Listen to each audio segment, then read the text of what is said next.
Ho, got my next guest on the show, and I'd like to give a mighty warm welcome to. Many of you will know the name Dave Pearce. Welcome to the show, Dave. Hi, Danny. Thanks for having me on. You're very welcome. And Dave Pearce is a very well-known name in the world of electronic dance music. How did you start getting into DJing?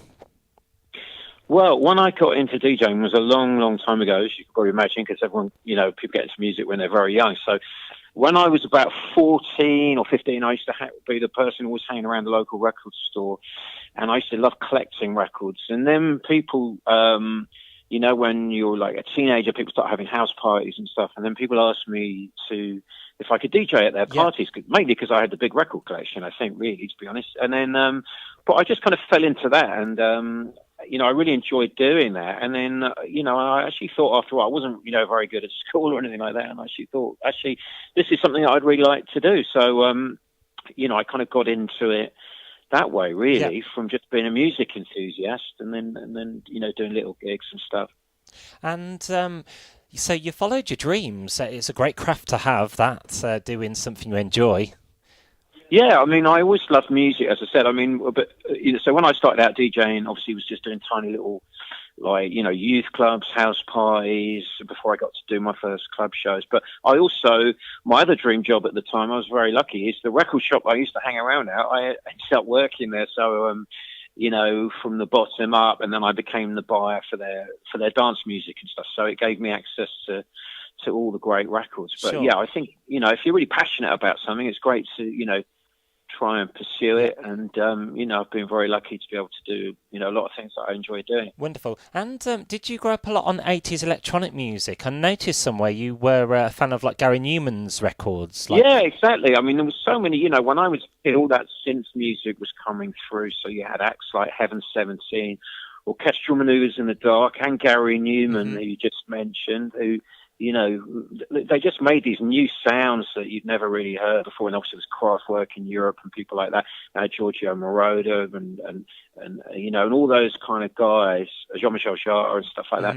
And so, that alongside sort of disco, which I loved as well, really influenced me. And I guess later in my career, when trance came along, all those kind of, that must be in my DNA, is where all that 80s synth stuff influences came in, because when trance came along, which is synth music really, I kind of felt a natural affinity to it. And it's funny, I saw Gary Newman a few years ago. I interviewed him on Radio 2, and I was saying about, as a kid, how different and exciting his music was. So yeah, he's a great guy. He's still going strong. And Moby's a fan as well, isn't he? He's very influenced by Gary Newman as well as other DJs.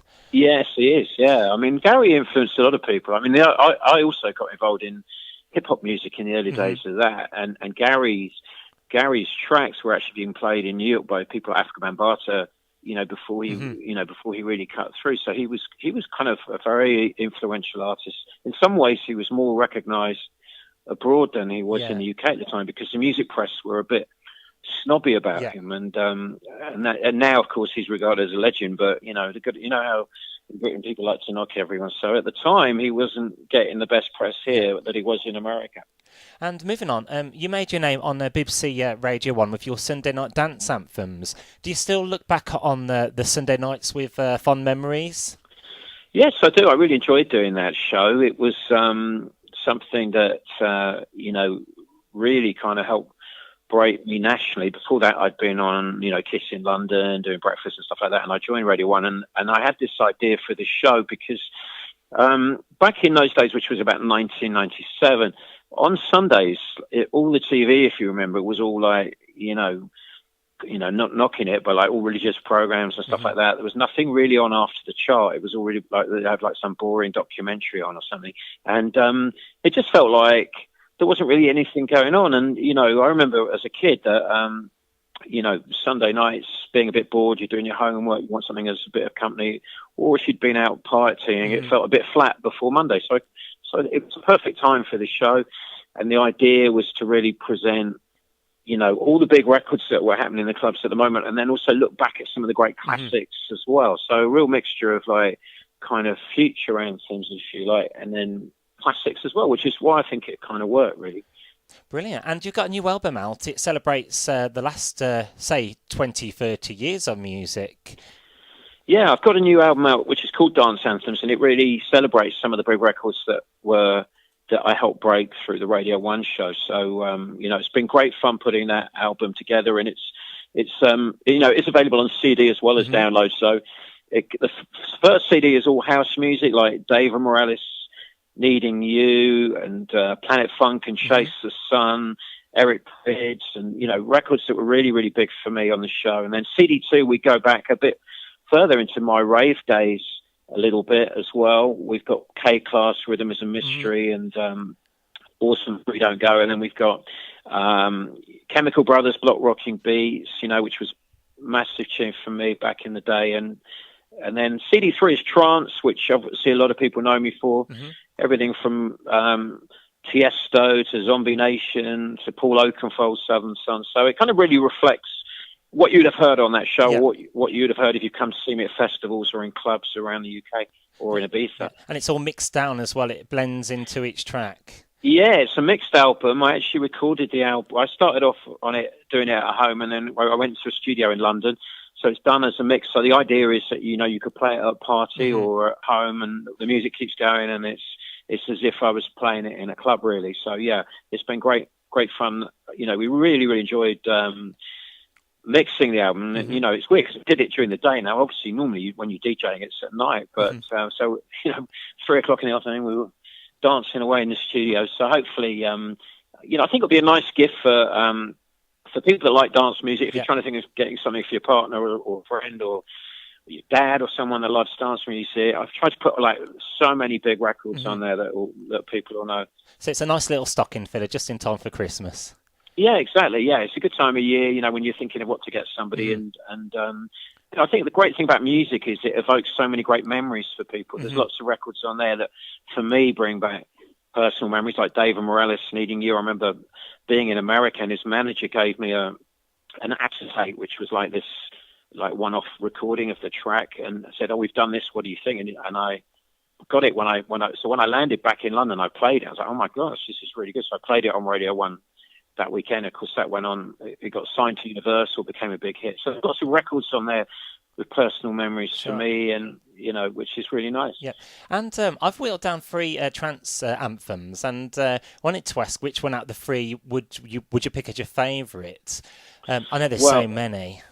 There are so many trance anthems that I love. I know I hate it when people ask that because it's so difficult. But I'm just thinking that in terms of what's on this current album. I mean, one of my all-time favourites is Delirium Silence, but that's not on this. I have had it on my last album. But on the new album, a record that I just started playing out again, and it's getting a really good reaction, is Light Force and Join Me, which was a really, really big record for me in the clubs back in the day. And then, it kind of disappeared, really. And I've started playing it out again this year, and it's getting a really good reaction again. So I've put that on the album. That's on CD3, Light Force and Join Me. And you got a few tour dates coming up in December. You're in Blackpool on Saturday the 15th at the Revolution, and you're up to the Yard in Coventry Sunday the 23rd, just before Christmas. And you're doing the Saturday 22nd at the Tidy Massive Xmas Ball Plug Sheffield.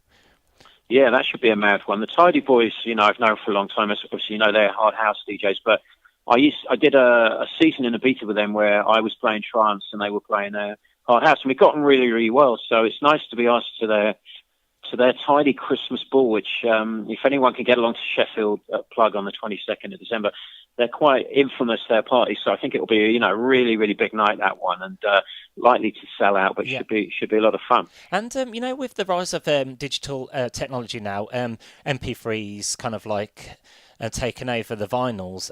Has that carried a weight off your shoulders, carrying all those truckloads of vinyls to these gigs? Well, it has been a weight off my shoulders, literally, in terms of carrying all those records, yes, because if you can imagine, I'm sure some of your listeners will remember when the days of DJs with vinyl. big record cases that we had to lug around, and then we also had a shoulder one, and so you got essentially 150 records on you. You know, each box would take 50 records. So it was the shoulder one that's given me the lifetime injury. But I always remember when I used to first started DJing in Ibiza, you couldn't get a direct flight. You had to change in Barcelona, and the connection was always about 45 minutes, and the incoming flight was always late from London. The amount of times I ran across Barcelona airport with those records and that shoulder bag killing my shoulder. Sure. So now we can play it on MP3s, which is a lot easier to travel. I've still got a personal attachment to the, I've kept a lot of my old vinyl because I used to love playing on it, but obviously the MP3s have made life a lot easier for a DJ. And I wanted to ask a couple of questions. Do you take requests when you DJ, or do you prefer just to go off your own set list? I tend not to do requests because as a DJ, really, you're trying to really focus on making sure that everyone's kind of going on a journey with you, and so unless it's something I was going to play already at some point in the set, I try not to, because you're always thinking 2 or 3 records ahead where you're going to go with it. And, you might get one person in the corner that desperately wants one record, but you kind of know that it's not going to work in that particular night. There's often records that I might think, I might have gone with it to the gig and thought I'm going to play it better, but then you're watching the kind of crowd it is. Every crowd's different.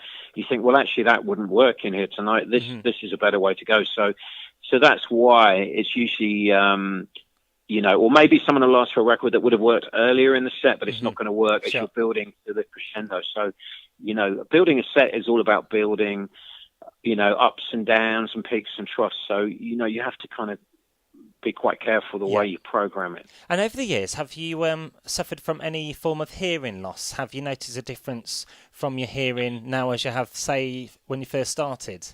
Yeah, I think it's inevitable. I think one of the places that takes a toll on your hearing most is when you're doing a big outdoor festival stage, because you need to have this tremendous monitoring around you on the stage. You've probably seen it. These great big stacks that are taller than you are, and they're pumping straight into your ears. And I think that's the one that's probably taken toll. So I notice it when I'm watching TV or something like that. I have to turn the sound up now. But apart from that, I'm quite lucky. I haven't had really bad ringing in my ears, which I know some DJs have had.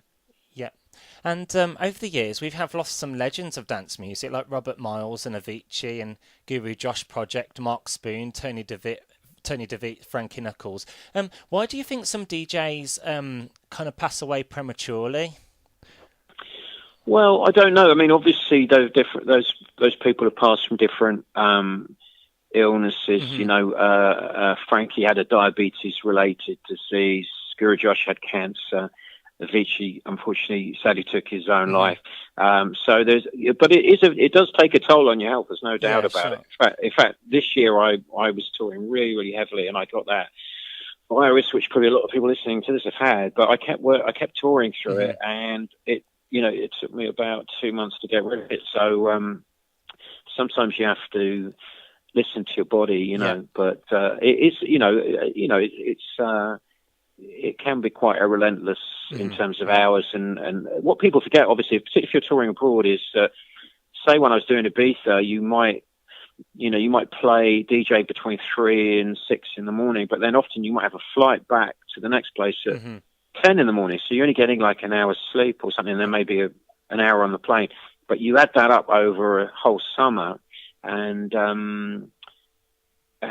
so you're not aware, because you're on excited energy all the time, but you're not aware that what it's doing to your body. Really. You kind of the adrenaline kicks in. You're overtired. Yeah, the adrenaline keeps you going. But And can DJing be a lonely experience? In the sense of hotels, you're touring, you're going from place to place. Yeah, DJing can be a lonesome existence. For me, I found it better since the internet really kicked in. Prior to the internet, when I was DJing a lot abroad, I would often be in hotel rooms in a different country, and that even before like really satellite TV kicked in. So you would just have, say you're in Spain or whatever, although I tried to understand what's going on, there may be like 3 or 4 channels, and they're all just weird game shows or something. So and you're sat there by yourself. You're not on till 3 in the morning. and you're just in that little hotel room. But now with the internet, it's a lot easier. You can talk to your friends, and you can go online and you can stream stuff and all of that. So I think, for me personally, whilst it still can be a bit lonely, it's not as bad as it was. But obviously, every night, or when you're doing a tour, if you're touring every night, then you're meeting, you're with different people every single day, so you don't really know anybody. Okay, and you've also had residencies in Tenerife, and you played at Mallorca BCM. Were you surprised to hear the closure of BCM nightclub in Magaluf, Mallorca?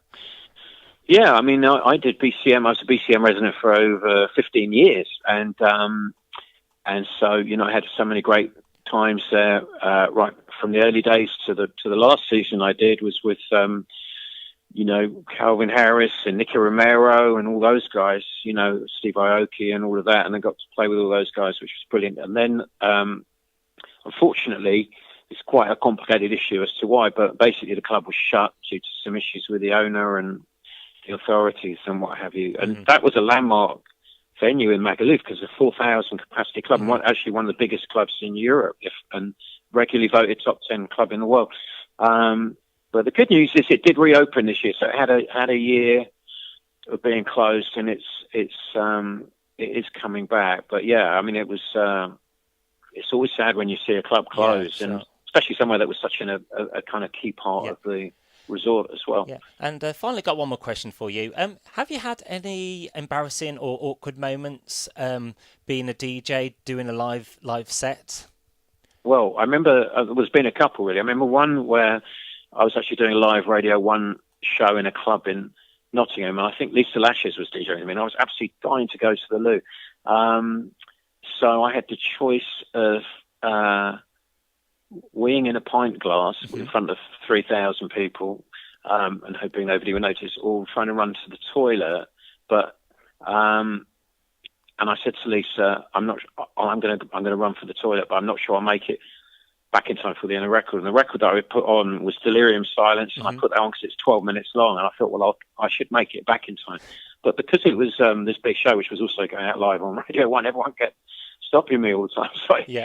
So I didn't get back in time, and luckily she managed to play a couple of records. Sure. So that was a near disaster. I think that was one that I won't forget in a hurry. Well, thank you so much, Dave, for sharing your tales of the Clubland DJ and your new record as well. And keep on spinning those discs.